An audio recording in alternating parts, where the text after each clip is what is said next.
Do you want to win any negotiation, understand anyone's strategy, and just get what you want ethically? Well, this might sound ambitious, but persuasion is not about natural charisma or being pushy. It is about critical thinking. It's about understanding the game behind the interaction and playing it in your favor. It is about game theory. But the interesting thing is that persuasion doesn't only happen in an interaction. It can also happen internally as a tool for personal development. But first, game theory. This might sound complicated or more technical or just out of a textbook, but essentially it is about decision making. It is about understanding how people make choices and what choices they make in a specific interaction, and understanding how these have an impact on the interaction itself. Think of it as mapping out the interaction as if it was a game, just to think about the next best move. There are a few elements in game theory that are essential for mastering persuasion. The first one is the prisoner's dilemma. Imagine two criminals getting caught in a crime. They can either cooperate and stay silent or just betray each other. If they both stay silent, they get the minimum sentence. If one betrays and the other stays silent, the betrayer gets free and the other one gets a huge sentence. While if they both betray each other, they get a medium sentence. What would you do in this situation? This shows the importance of trust. If you are able to build trust, you're more likely to get to the best outcome. So this is about creating empathy, reliability, because trust is really essential for persuasion and mastering any skill in negotiation. The second element I want to talk about is called the Nash Equilibrium. This is basically finding the sweet spot where everyone finds a solution that works for them, considering each other's preferences or strategies or values and needs. It is basically that moment where everyone thinks, well, this works for me, and no one has any reason to complain or change their mind or any idea. In a negotiation, it is about when parties agree on finding something that is valuable for both sides. That's called the Nash Equilibrium. The third concept is the Tit-for-Tat.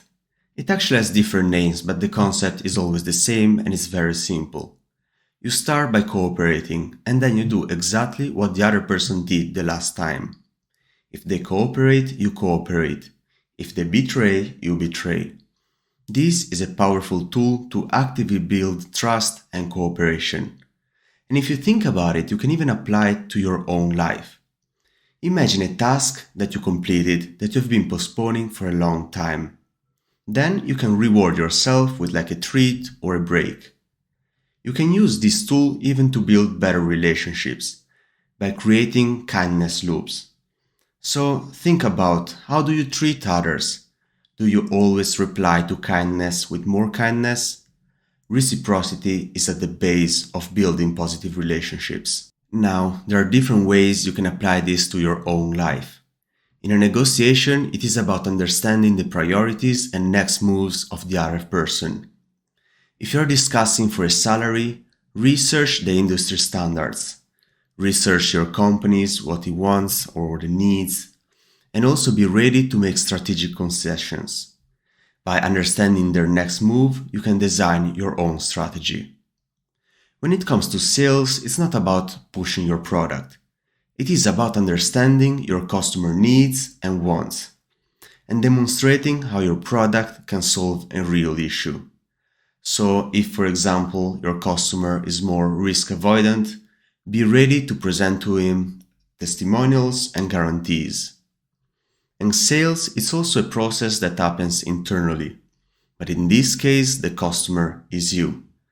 So ask yourself, what do you fear? What do you desire? What do you want? And be ready to sell yourself the benefits of the goals you're trying to achieve. And when it comes to just casual discussions with a friend, maybe you have an argument, be ready to put yourself in their perspectives, to find a solution that works for both. Interactions and negotiations is about game theory. It is about understanding the rules of the game but also the playing style of the others. This will help you build positive and strong relationships. Now, let's have a look at the psychology of decision making in games. People often don't make rational decisions. Emotions, biases, and limitations play a huge role. For example, people are influenced by the fear of loss, even if the gain is much greater. So use this factor to understand how people will react to a certain situation. This requires empathy and active listening, and putting yourself in someone else's shoes. So if you know someone that is very risk averse, you can assume they will not take a large gamble. Or if you know someone that is very competitive, you can assume they will always try to win. So use this information to predict what will be their next move or action. And this can also be done for personal development. By understanding your emotional boss fights, triggers, and biases, you can strategize for your best move. There are a few techniques that can help you.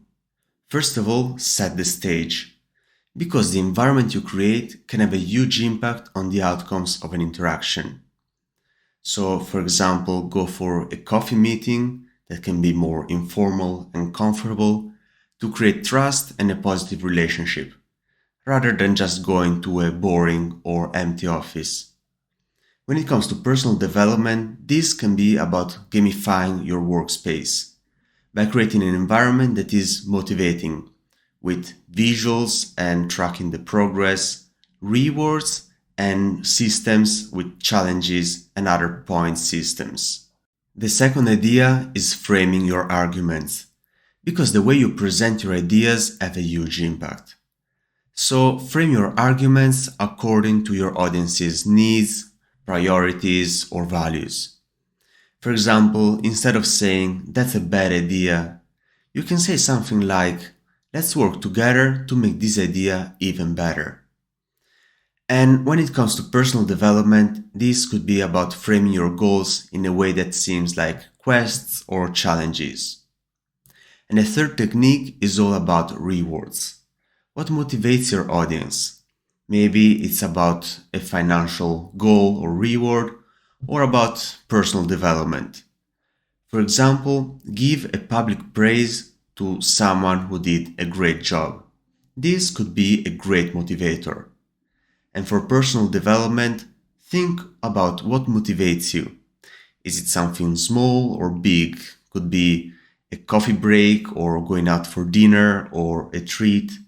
So understand this and create a system with rewards along the way to reach your goals. Now, it's important to use these techniques ethically, because game theory can be used to create win-win situations, not to manipulate others. And remember, persuasion is a skill that you can improve and master with time. So use it for your advantage. And if you want to know more about game theory and gamification for your own life, well, consider subscribing, and see you next time.